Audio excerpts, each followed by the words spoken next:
Magandang umaga sa inyong lahat at tayo po ay magpapatuloy sa ating series ngayong umaga at ang pamagat ng ating series ay The Seven Demons in the Human Heart. At dito ay tinatalakay natin actually yung Seven Deadly Sins at ngayong umaga ang ating paksa ay Pride, Lucifer, and Humility. Pride, Lucifer, and Humility. Hindi na ako babasa ng anumang text ngayong umaga at tayo magpapatuloy na sa ating pag-aaral. Pero bago yun tayo muna ay manalangin. Lord, sa umagang ito, salamat po ng marami sa iyong kabutihan sa amin at sa panibagong araw na iyong pinagkaloob. Salamat sa iyong kagandahang loob sa amin. Salamat sa mga pagpapala mo, Panginoon. Sa kabila na maraming problema sa daigdig, sa kabila na maraming kinakaharap na pagsubok at suliranin ang daigdig, nananatiling ang pag-ibig mo ay tapat at ikaw ang Diyos na patuloy na kumakatagpo at kumakalingas sa amin. Alam namin, Lord, na ikaw ay laging ganyan at lagi mong gagawin ng ganyan para sa amin. Kaya naman nagpapasalamat kami sa iyo sa umagang ito. Patubayan niyo po kami sa aming pag-aaral ngayong umaga sa pangalan po ni Jesus. Amen. So, pride. Paano ba natin ilalarawan ito sa Tagalog? Sa Tagalog, ang pride ay mayroong iba't ibang anyo. Mayroong iba't ibang salitang ginamit na bagamat hindi magkakaparehas, iyon ay magkakaugnay. Ang pagmamalaki, pagmamataas, kayabangan, kahambugan, kapalaluan, at mataas na pagtingin sa sarili, ang lahat ng iyan, ang ibig sabihin o napapaloob yan sa salitang Ingles na pride. Bagamat depende sa konteksto, pero naroon ang diwa ng pagmamataas, naroon ang diwa ng arrogance, ng kayabangan, o kaya ay mataas na pagtingin sa sarili. Ano ba ang ibig sabihin ng mga salitang ito? Ano ba ang ibig sabihin ng pagmamataas, pagmamalaki, kayabangan, kahambugan, kapalaluan, mataas na pagtingin sa sarili? Ano ba ang ibig sabihin ng mga ito? Paano ba natin ilalarawan ito sa pang-araw-araw na buhay? Ano ang nakikita natin na siyang magsasabi na ang mga salitang ito ay maaaring ilapat doon sa bagay na yon? Halimbawa, kung hindi tayo marunong tumanggap ng pagtutuwid, pagkatalo, o kaya ay pagkabigo, tayo ay mayroong pride. Kung tayo ay nakagawa ng isang mali, at ayaw nating humingi ng tawad, excuse me, tayo ay mayroong pride sapagkat yun ay alam natin na kapag ikaw ay ayaw humingi ng kapatawaran o humingi ng tawad sa isang tao, walang ibang ibig sabihin nyo kundi ikaw ay merong pride. Yun din naman kung ikaw ay ayaw magpatawad, no? Kung merong nagkasala sa iyo at ayaw mo magpatawad, yun din ay pride. Hindi lamang yun unforgiveness, kundi naroon din ang larawan ng pride, ang pagmamalaki, pagmamataas. Hindi lamang yun kung ikaw ay laging nagpo-post sa social media ng mga litrato mo, kung ano-anong pinagagawa mo sa mukha mo o sa sarili mo, na wala namang kabuluhan, no? Na hindi naman makabuluhan yung pagpo-post mo ng mga larawan na yun. Ipinapakita mo lang yan sa madla para makakuha ka ng mga tinatawag na likes. Yan ay vainglory o yan ay kahalintulad ng pride. Yan ay nasa pamilya ng pride, yung vainglory. At maraming gumagawa ng ganyan. Sa katunayan, meron akong kakilala, friend ko sa Facebook, na lagi nahandun yung mukha niya. At hindi ito babae, lalaki ito. Lagi nahandun, kahit anong ipopost niya, nahandun ang mukha niya. Yan ay vainglory. Minsan sa mga post natin sa social media, ginagamit pa natin yung purihin ng Diyos, pero ang mukha natin ang nahandun, okay, yung picture natin ang nahandun. O kaya pinapakita natin, Lord, salamat sa pagpapala mo, pero nahandun yung bagong kotse. Okay, hindi ko kino-question yung pagpapasalamat. Hindi ko kino-question yung anuman. Pero minsan, naroon, hindi nawawala yung diwa ng pride. Hindi nawawala yung diwa ng pagyayabang. Sa mga ganong senaryo. Hindi masama ang mag-post ng picture, hindi masama ang mag-post ng anuman, basta ito ay responsable, ito ay makabuluhan, no? Pero ang susi dito ay tingnan natin yung ating motibo. Suriin natin yung ating motibo, i-check natin yung ating motibo at yung ating attitude, yung ating intensyon sa pagpo-post ng mga bagay na yan. Bakit masama ang mga ito? Dahil ang pride ay paglayo sa Diyos. Ito'y paglayo sa Diyos. Paglayo sa larawan ng Diyos. Tayo ay nagiging conceited. Tayo ay nagiging mayabang. O kaya naman ay mataas ang pagtingin natin sa ating sarili. Maaaring hindi yun ang talagang sinasabi natin ng tuwiran, pero nahandun yung diwa. Nahandun yung sense of pride na tinatawag. Merong kahit paano, merong bahid yun ng kayabangan, pride, kahambugan. Merong bahid yun ng pagtingin sa sarili na mataas, kahit na hindi sinasabi ng tuwiran. At maaaring isipin niyo, Pastor, hindi naman ako ganyan eh. Hindi mataas ang pagtingin ko sa sarili ko. Hindi ko inilalagay ang sarili ko sa pedestal. Well, nabanggit yung pedestal, no? Yun nga yun eh. Yun kapag tayo may pride, inilalagay natin yung ating sarili sa pedestal. Kaya yun ay paglayo sa Diyos at paglayo sa larawan ng Diyos. Maya-maya, makikita niyo pa kung ano ibig sabihin. So, maaaring sabihin, hindi naman ako ganyan, Pastor. Hindi ko itinataas ang aking sarili. Hindi ko inilalagay ang sarili ko sa mataas na pedestal. Hindi mataas ang pagtingin ko sa aking pagkatao. Maaaring yun ang nabubuo sa isipan ng isang tao. Maaaring yun ang kanyang akala, pero sa kalooban niya na hindi niya nakikita ay mayroong sense of pride, mayroong diwa ng pagtingin sa sarili na mataas. Yung kahambugan, kayabangan. Nandun yung diwa mismo ng attitude, yung attitude mismo, no? Yung attitude mismo ay taglay kahit na hindi sinasabi ng tuwiran. Pero nahandoon yung attitude. Hindi mo naman kailangan sabihin kasi ng tuwiran na ako'y nagmamataas o mataas ang pagtingin ko sa sarili ko. Hindi natin kailangan sabihin ng tuwiran yon. Pero minsan, sa ginagawa natin, no, naroon yung diwa ng kahambugan, mataas na pagtingin sa sarili, mataas na pagtiwala sa sarili o masyadong tiwala sa sarili, sa kanyang itsura, sa kanyang lakas, sa kanyang kakayanan. Ang pagtingin, ang hindi pagpapatawad, no? Halimbawa, ay paglalagay ng sarili, hindi lamang ang hindi pagpapatawad, kundi yung hindi kayang humingi ng kapatawaran. So yung dalawang yun, yung hindi kayang humingi ng pagpapatawad o yung ayaw humingi ng pagpapatawad, ng kapatawaran, at yung ayaw magpatawad ay parehong mayroong diwa ng pagtataas ng sarili o paglalagay ng sarili sa pedestal. Bakit? Kung hindi ka makahingi ng sarili ng tawad, bakit? Anong dahilan?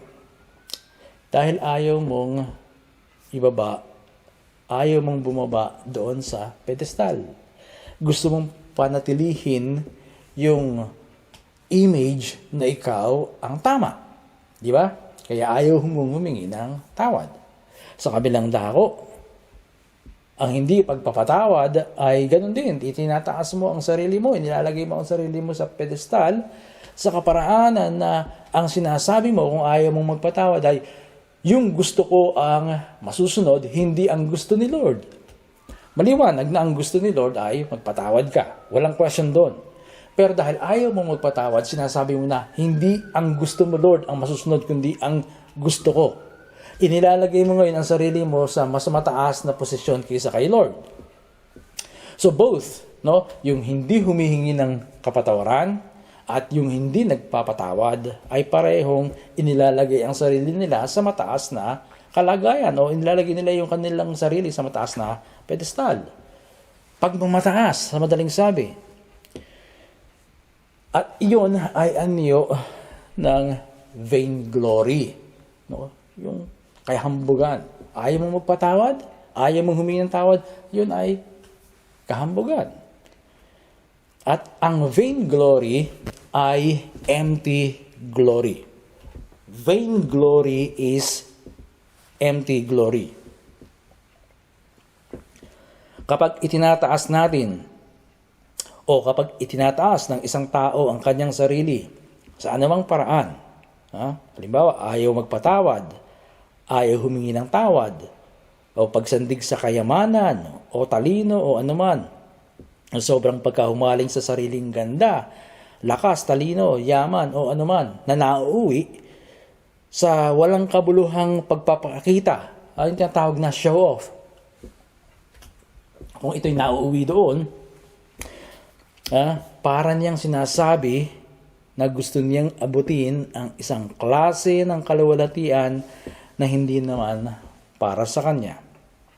Ayaw niyang tumulad kay Jesus. So ulitin ko yung vainglory. Vainglory ay empty glory. Kapag itinataas ng isang tao ang kanyang sarili sa anumang paraan, para niyang sinasabi na gusto niyang abutin ang isang klase ng kaluwalhatian na hindi naman para sa kanya. Hindi niya tutularan si Jesus sa pagkakataong yun. Dahil ang pagtulad kay Jesus ay walang halong kayabangan, pagmamataas o vainglory. At yan ang nagpabagsak kay Lucifer. Kaya nga dito sa ating series, si Lucifer is the one that is associated with pride.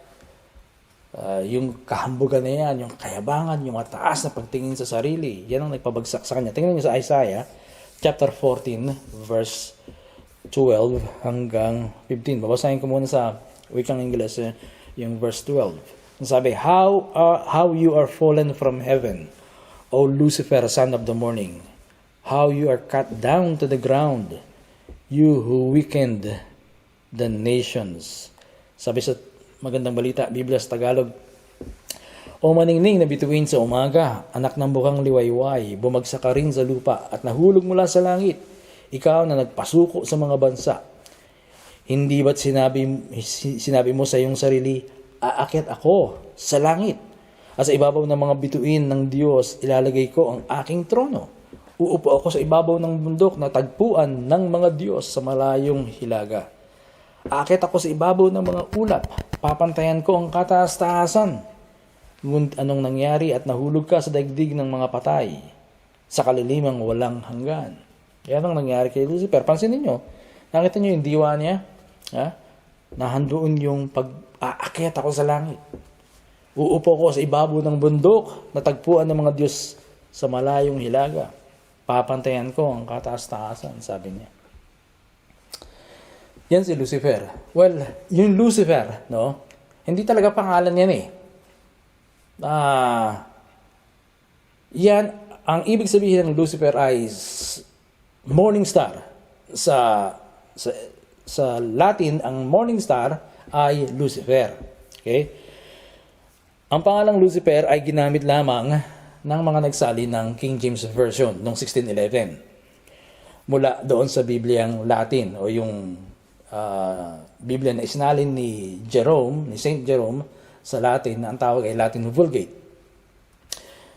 Doon sa original na Hebreo, yung morning star ay Hallel ang nakalagay. Pero pag sinalin ito sa wikang Latin, yung morning star, yun ay Lucifer. Okay? Na walang capital L, hindi capital L. Yun ay normal lang na salita, morning star, Lucifer. Yun ang parang sa atin ay, kung sa Pilipino ay tala sa umaga, no? Bituin sa umaga. Yun ang ibig sabihin nun. Sa Latin ay Lucifer. Pero, nung isinalin ang King James Version, yung mga nagsalin nito, ginamit nila yung Lucifer na may capital L. Kaya makikita nyo doon sa binasa ko kanina sa New King James Version, o Lucifer, may capital L na, naging pangalan na. Mali yung pagkakagamit na ganoon sapagkat hindi naman talaga pangalan, hindi intensyon ni Jerome na gamiting pangalan yung salitang Lucifer. Yun ay ordinaryong salita lamang na ang ibig sabihin nga ay bituin sa umaga o tala sa umaga. Pero ito mga nagsalin ng King James Version kung bakit naisipan nila na gawing capital L para maging pangalan. At dahil doon, simula noon, nakagis na ng mga tao na yun ang pangalan ni Satanas. Pero si Jesus hindi niya alam hindi niya alam yung Lucifer. Dahil si Jesus hindi nakapagsalita ng Latin. Maging si Apostol Pablo, hindi niya alam yung Lucifer. Hindi niya kilala si Satanas na bilang Lucifer. Miski si Jesus, hindi niya kilala si Satanas bilang Lucifer. Ang nagpakilala lang o naggumamit lamang ng salitang Lucifer ay ang mga nagsali ng King James Version. No? Itong Lucifer ay hindi pangalan. Ito ay tala sa umaga o bituin sa umaga. Yun ang ibig sabihin nun, hindi pangalan yun. Kaya napakaganda sana ng pangalan na yun dahil tala sa umaga. Ngayon, walang gumagamit niyan. Walang gumagamit yung pangalan na yan. Tingnan niyo mga listahan ng pangalan. Sa dinami-dami ng pangalan sa buong mundo, halos walang gumamit ng Lucifer. Kasi ito ay naiugnay kay Satanas. Pero hindi naman talaga pangalan ni Satanas yun. Mayroong mga kumpanya na ang pangalan ay Morning Star. May mga karinderya o mga restaurant na ang pangalan ay Morning Star. Pag isinali nyo sa Latin yun, Lucifer yun. Pero, yun nga, hindi naman yun talaga ang pangalan ng devil. At walang demonyo na may pangalang Lucifer. Pagkamali lamang yun ang mga nagsalin ng King James Version sa Ingles na ginamit nila yung salitang Lucifer at nilagyan ng capital L. So, yun na, nakagis na ng mga tao na pag sinabing Lucifer, ang nasa isip agad si Satanas. Pero, hindi dapat ganun. Hindi dapat ganun yun. Dahil nga, hindi naman talaga pangalan ang salitang Lucifer. Walang devil o hindi Lucifer ang pangalan ng Diablo ni Satanas. Hindi Lucifer. At walang demonyo na may pangalang Lucifer. Ngayon, ito sa tinatalakay natin, yung pagmamataas, yung pagyayabang, yung pride. Na sinasabi ko na mas malamang merong impluensya ng demonyo ang isang taong talagang addicted sa pride o punong-puno ng pagmamataas sa kanyang sarili. Ibig bang sabihin nun na yung demonyong umi-impluensya sa kanya, Lucifer ang pangalan? Not necessarily. Hindi ganun yun. Dahil ang pangalang Lucifer ay inimbento lang. Inimbento bilang pangalan ng mga nagsalin ng King James Version. At maging dito sa series natin, ang mga pangalan ng demonyo na babanggitin ko, ay ang ilan dito, marami dito ay imbento lamang. Pero ulitin ko sa inyo, kahit na imbento lamang ang mga pangalang babanggitin ko sa inyo sa series na ito, ang totoo ay ito. Ang mga kasalanang nakaugnay sa bawat demonyong ito na ating tatalakayin, ang mga kasalanang yan ang totoo na nasa puso ng tao na siyang nagpaparumi sa puso ng tao. At ang isa na nga rito ay ang pride, ang pagmamataas, ang pagyayabang, ang kahambugan, ang kapalaluan, ang mataas na pagtingin sa sarili. Kahit na yung associated name of demon dito sa pride ay hindi talaga totoo, hindi totoong pangalan kasi nga Lucifer, no? At yun ay Morning Star nga. Pero yung pride ay totoong nasa puso ng tao. Ngayon, bilang Kristyano, ang pride ay hindi dapat umiiral sa atin. Ang isang taong nagmamalaki, nagmamataas, nagyayabang, may kahambugan, palalo o may kapalaluan at mayroong mataas na pagtingin sa sarili, ang ganyang tao ay hindi kinalulugdan ng Diyos. Bilang Kristiyano, nais nating talagang ma-please si God. Bigyang kaluguran si God. Pero ang mga taong mayroong ganito, yung kayabangan, yung pride, ay hindi kinalulugdan ni God. Ang sabi sa Proverbs 16 verse 5, kinasusuklaman ng Panginoon ang mayayabang at tiyak na sila'y parurusahan. Kawikaan 16:5. Sa Santiago, James chapter 4 verse 6, ang sabi, ngunit ang Diyos ay nagbibigay ng higit pang pagpapala, kaya't sinasabi ng kasulatan, ang Diyos ay laban sa mga nagmamataas, ngunit pinagpapala niya ang mga mapagpakumbaba. So Mark 7, ito yung binasa natin sa dalawang nakaraang pagtalakay natin. Mark 7 verse 21 o verses 21 hanggang 22. Ang sabi, sapagkat sa loob, sa puso ng tao, nagmumula ang masamang isipang naguudyok sa kanya upang gumawa ng kasamaan tulad ng pandaraya, kahalayan, pagkainggit, panirang puri, pagmamayabang, at kahangalan. Hindi kinalulugdan ng Diyos ang taong mapagmataas, mayabang at mataas ang tingin sa sarili. Dahil ang pride ay paglayo sa Diyos at sa larawan ng Diyos. Bakit? Bakit paglayo? Sapagkat tayo ay hindi tayo pwedeng lumapit sa Kanya ng totoo. Hindi tayo pwedeng lumapit ng totoo kay God kung tayo ay merong pride sa ating puso. Kaya, ang pride ay paglayo sa Diyos, sa larawan ng Diyos. Hindi yun ang larawan ni Kristo, yung pride. Hindi yun ang larawan ni Kristo. At dito sa ibabang lupa, tayong mga Kristiyano ang dapat na numero unong kalaban ng pride. Tayong mga Kristiyano. Sapagkat tayo ay mga tagasunod ni Kristo. Ang ibig sabihin ng Kristiyano ay tagasunod ni Kristo. At kung tayo sumusunod kay Kristo, dapat kung ano yung kalaban ni Kristo, kalaban din natin. At ang sabi, God opposes the proud. Ayaw ng Diyos sa pagmamataas, sa pagyayabang, sa pride. Ayaw ng Diyos. At sa buong Biblia, kinundina ang pride. Ang pagkakaroon ng kayabangan, mataas na pagtingin sa sarili, pagiging hambog, kapalaluan, lahat ng iyan ay kinundina sa Biblia. Sapagkat ang mga ito ay taliwas sa katangian ng Diyos. Pero, paano ba natin practical na mailalapat sa buhay natin ang pagpapakumbaba, ang humility? So, ang opposite na katangian ng pride ay humility. So, yung pride ay isa sa mga 7 deadly sin. Ang humility ay isa naman sa mga virtue, sa mga kabutihang asal na dapat na makita sa isang Kristiyano. At ang kabutihang asal na taliwas sa masamang kasalanan ito ng pride ay ang pagpapakumbaba, humility. Paano ba natin ito ilalapat sa buhay natin? Paano ba natin ito ipapractice sa buhay natin? Una sa lahat, syempre, dapat paghariin si Kristo sa buhay natin. Dapat paghariin si Kristo sa buhay natin. Paghariin si Jesus sa puso natin. Huwag lang tanggapin si Jesus, kundi paghariin si Jesus. Yamang ang tunay na pagpapakumbaba ay isang katangian ni Jesus.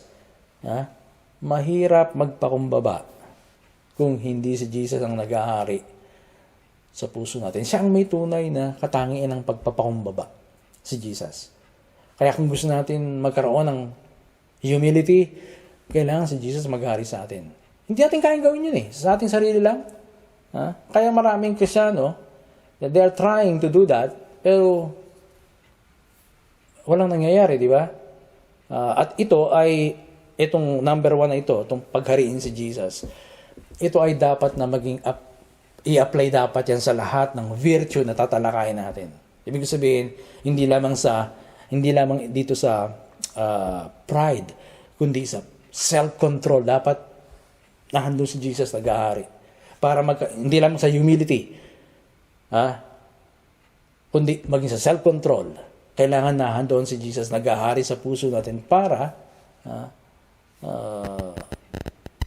magkaroon tayo, para ma-practice natin, para talagang umusbong sa atin yung mabuting katangian na yun. Kasi pag hindi naghahari si Jesus at sinusubukan lang natin kontrolin ang ating sarili, sinusubukan lang natin, pinipilit natin, hindi mangyayari yun. Kailangan magkaroon tayo ng katangian na katulad ng kay Jesus. Kailangan siyang naghahari sa atin. Pero, kung sa maghapon ang naghahari sa atin ay barkada, trabaho, pag-aaral, telebisyon, cellphone, social media, kung yan ang naghahari sa atin sa buong maghapon, huwag nating i-expect na magkakaroon tayo ng ganitong katangian. Kung yun ang lagi nating kasama sa maghapon, araw-araw ganun ang buhay natin, huwag natin expect na magkakaroon tayo ng humility.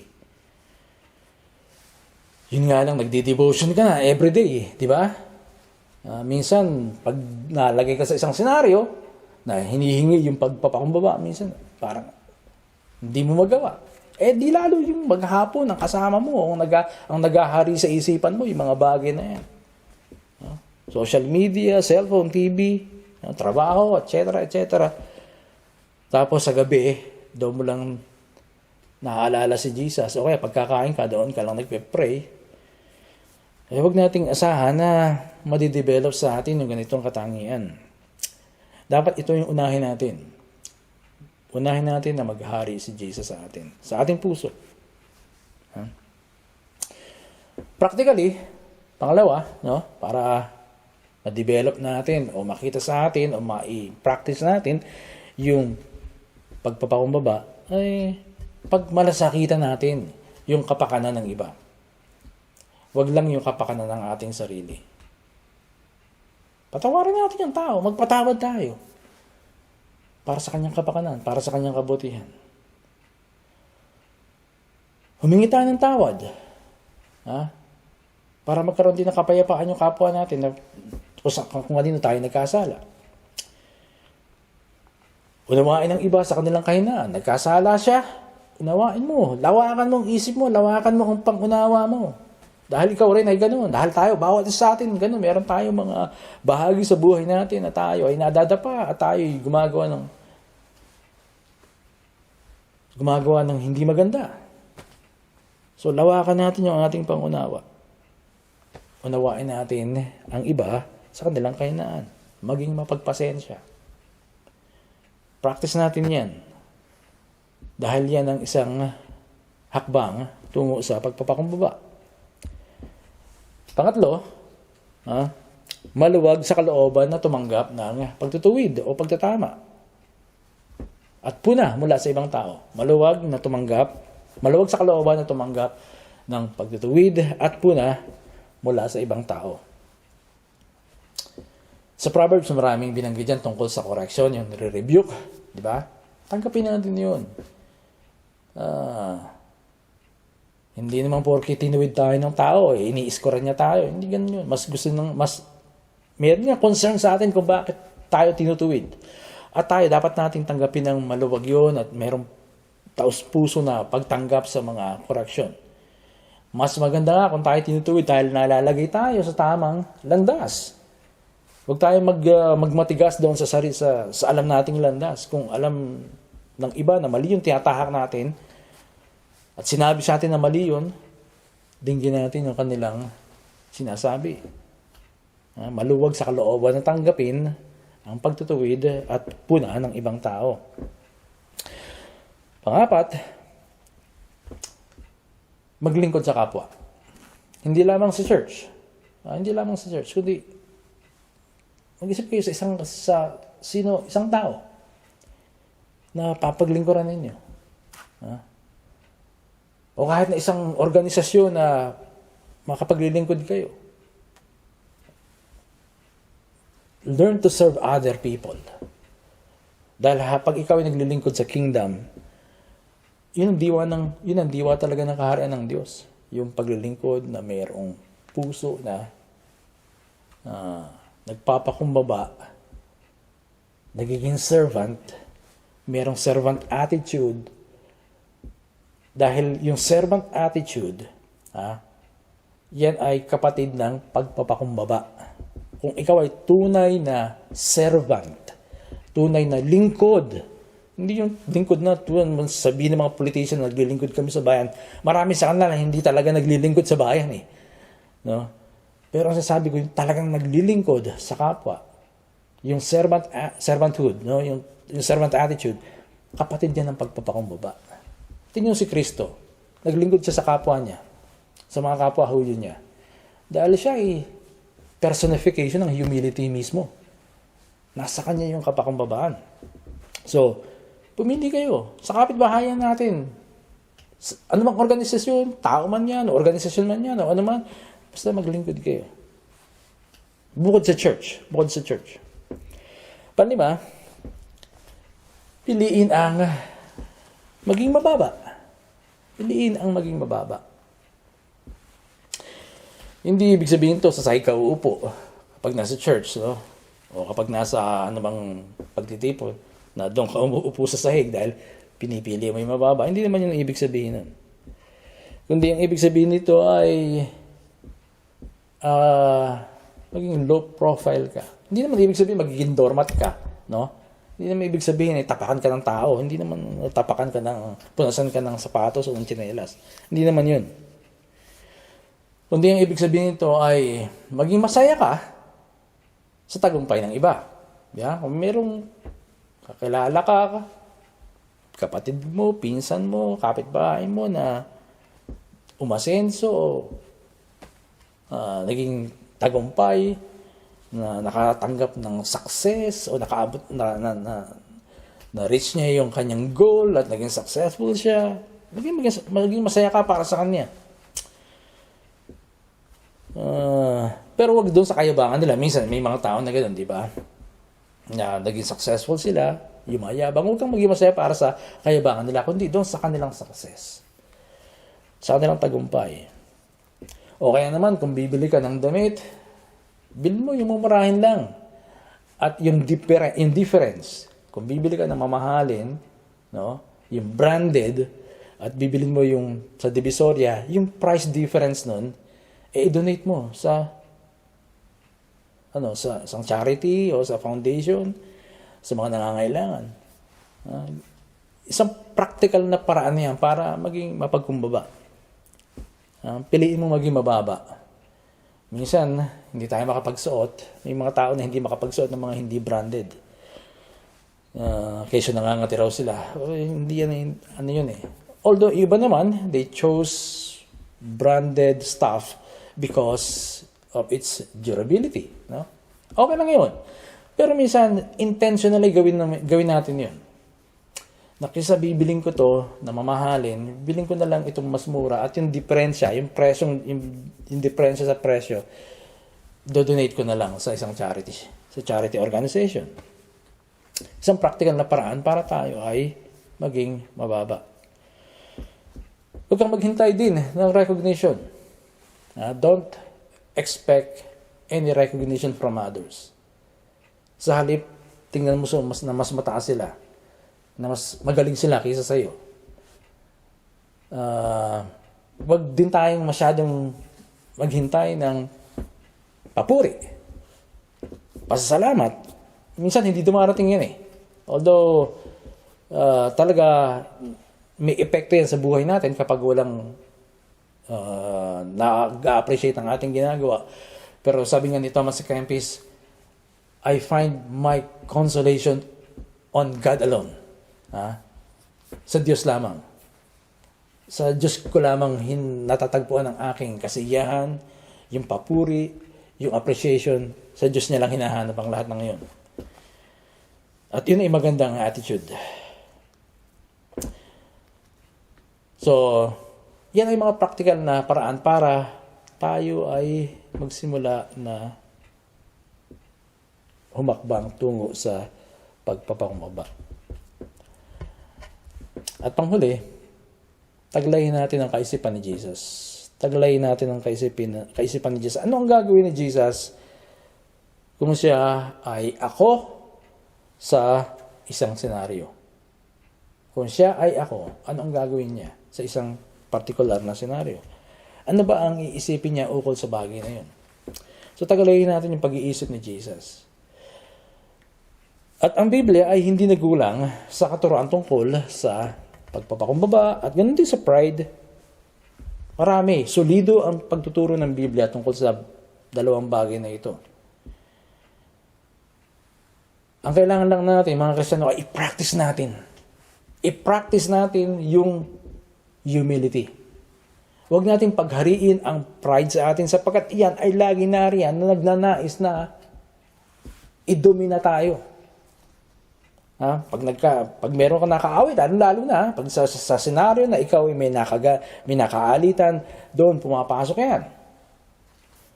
Pero ang isang Kristiyano ay dapat na sinisikap niya na yung katangian ni Kristo ang naghahari sa kanya. Ang Philippians chapter 2 verses 1 to 11 ay isang magandang bahagi ng bagong tipan para pag-aralan, pagbulay-bulayan o sauluhin para makatulong ito sa ating pagde-develop ng katangian ng pagpapakumbaba sa ating puso. At hindi natin tataglayin ang katangian ito. Hindi natin tataglayin ang katangian ito kung hindi natin ito susubukan at hindi natin sasanayin ang ating sarili na isagawa lamang ito. Hindi mangyayari sa atin ito kung hihintayin lang natin ito na maganap sa ating sarili. Lahat halos ng kabutihang asal na tatalakayin natin sa series na ito ay hindi mangyayari sa atin kung hihintayin lang natin ito na automatiko o basta maganap sa atin. Hindi mangyayari yun.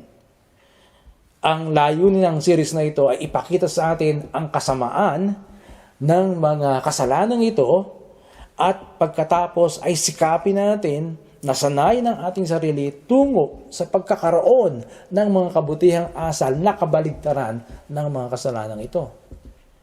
Pero kung hihintayin lang natin yon, sabihin natin ay born again naman ako, mababago ako ni God.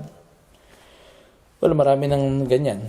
Sa kasaysayan ng iglesia, marami ng ganyan. Hinintay lang nila pero walang nangyari. So, maging intentional tayo. By the grace of God, sanayin natin ang ating sarili na maging mapagkumbaba at magagawa natin ito. I can do all things through Christ. Doon natin gamitin yun. Yung verse na yun, doon natin gamitin yun. Meron ka bang kaaway ngayon? Meron ka bang kaalitan ngayon? Ikaw ba'y mahilig magpo-post sa social media ng mukha mo na agnahan doon? O mga post sa social media na mayroong sense of pride, pagyayabang, pagmamataas. Mahilig ka ba dyan? Sanayin mo ang sarili mo na ihiwalay mula sa mga bagay na yan. Sanayin mo ang sarili mo na bumaba. Bumaba, unti-unti. Putulin mo ang ganong mga gawain. Dahil ang mga ito ay makakatulong hindi lamang sa paghinto mo, sa pagpo-post ng mga bagay na ganyan, kundi pag dumating na yung panahon na kinakailangan talaga ang humility, ay umiral sa'yo, mas madali mo nang maakay ang sarili mo tungo sa pagpapakumbaba kasi nasanay ka na. Dito magsisimula yun. Dito magsisimula sa mga bagay na yan. Piliin mo maging mababa. Bumili ka ng mga mumurahing gamit lang. Hindi ko sinasabi na magsuot ka ng basahan, kundi subukan mo na ganun. Subukan mo, piliin mo na ibaba ang sarili mo. Alam naman ni God kung sino ka eh. Hindi mo kailangan patunayan yan sa mundo. Alam ni God kung sino ka. At tama niyang si God ang nakakaalam. Dahil kapag si God lang ang nakakaalam, alam din ni God kung paano niya ilalabas yan sa harapan ng tao kung kinakailangan sa takdang panahon.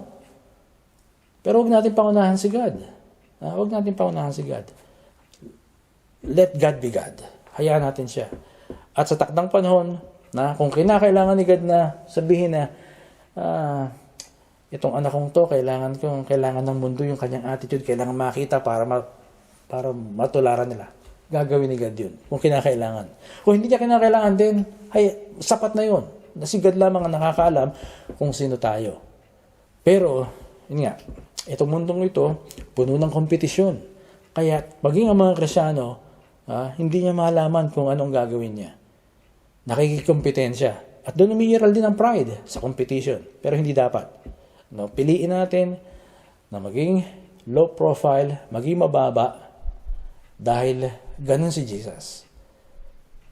At iyon ang panlaban sa pride. At by the grace of God, kaya natin gawin na ang kabutihang asal na ito ay magbunga sa atin. Tayo manalangin. Lord, sa tanghaling ito, salamat po sa kapangyarihan mo, sa kabutihan mo, kung sino ka, Panginoon. Salamat sa pagtuturo mo sa amin, hindi lamang sa pamamagitan ng iyong salita ng Biblia, kundi sa pang-araw-araw na buhay namin, sa pag-oobserba namin sa buhay. Alam namin, Panginoon, na meron kang itinuturo. Huwag mo kaming tulutan, Panginoon. Sa halip, bigyan mo kami ng kapangyarihan, bigyan mo kami ng kalakasan na labanan ang takbo ng sanglibutang ito. Kung ang sanglibutang ito ay nakikipagkompetensya sa isa't isa, Lord, nawa sa aming puso ay maiukit namin na ikaw lamang ang aming pinaglilingkuran at wala kaming kakompetensya. Let humility rule over us, Lord. Amen.